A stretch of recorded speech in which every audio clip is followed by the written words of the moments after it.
So good morning mga ka-farmers. Ngayon ay nandito naman ako sa aking tanim na pipino. So kita nyo ka-farmers, grabe yung talbos niya. So halos wala ng space. Maliban pa sa talbos, aberya din ang aking tali dahil medyo mababa. Yan din ang problema ko ngayon ka-farmers. Dahil sa mababa pa, short pa yung kawayan ko. Yan, napakalayo ng distansya. So wala tayong magawa dyan ka-farmers, kundi hintayin lang mabuo ang kanyang mga bunga.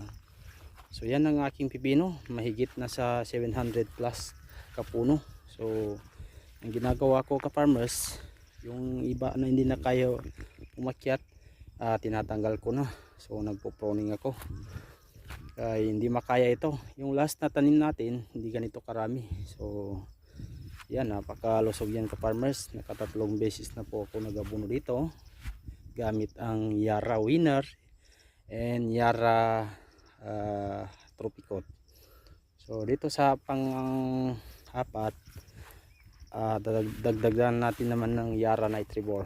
So yan, so hopefully na kahit papaano o tagtuyot ay makakaani pa rin tayo sa awa ng Diyos. So ito lang ang short video natin ka-farmers. Yan, napakaganda ng bunga niya, bulaklak.